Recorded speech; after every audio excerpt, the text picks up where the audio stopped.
Hello friends, उम्मीद करता हूँ आप सब खैरियत से होंगे। दोस्तों, इस वीडियो में हम आपके साथ शेयर करने वाले हैं कुछ ऐसे लोग जिन्होंने अपनी मौत को खुद दावत दी। तो चलें शुरू करते हैं अपना काउंटडाउन।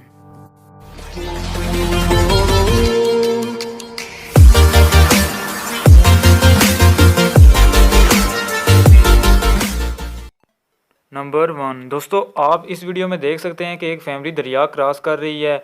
कुछ मेंबर्स तो इसके दरिया क्रॉस कर जाते हैं, लेकिन बाज़ आप देख सकते हैं कि 5 से 6 मेंबर दरिया में ही फंस जाते हैं और पीछे से ज़ोरों का पानी आ जाता है। दोस्तों, इस फैमिली ने बहुत बड़ी गलती की, जो कि इन्होंने ये दरिया क्रॉस किया ये जानते हुए कि पीछे से पानी आ रहा है। इसके बाद इसके साथ जो हुआ वो आपके सामने है।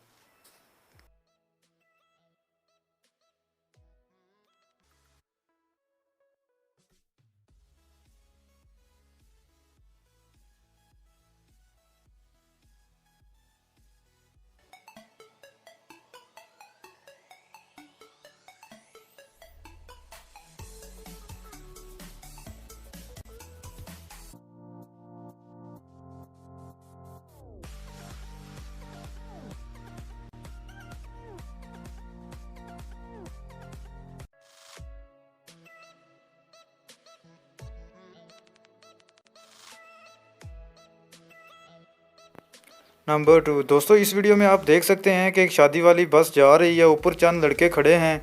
जैसे ही सामने उसके साथ दोस्तों एक बाइक आती है तो बस ड्राइवर ब्रेक लगाता है और सारी आवाम नीचे आकर गिरती है। ये भी एक स्टूपिड तरीन वाकया था। नंबर 3। आप देख सकते हैं दोस्तों, एक लड़का वीडियो बनाने के लिए नहर में छलांग लगाता है और बिल्कुल उसी जगह पर जहाँ पर पानी गिरता है। तो इसके साथ क्या हुआ ये कोई नहीं जानता। नंबर 4। दोस्तों, आप देख सकते हैं कि एक फैमिली जा रही थी गाड़ी में, तो उस रास्ते में एक जानवर आया जिसको बचाते हुए गाड़ी नहर में जा गिरी। इस फैमिली का दोस्तों कोई भी बंदा जिंदा नहीं बच सका। नंबर 5। दोस्तों, आप इस वीडियो में देख सकते हैं कि एक बंदा अपनी गाड़ी को दरिया के एक किनारे से दूसरे किनारे की तरफ ले जाने की कोशिश कर रहा है, लेकिन दोस्तों पानी इतना ज़्यादा तेज़ है कि उसकी गाड़ी शुरू पर ही अटक गई और इसके बाद दोस्तों पीछे से और ज़्यादा तेज़ी से पानी का रेला आया और फिर इस गाड़ी के साथ क्या हुआ वो आप सब इस वीडियो में देख सकते हैं।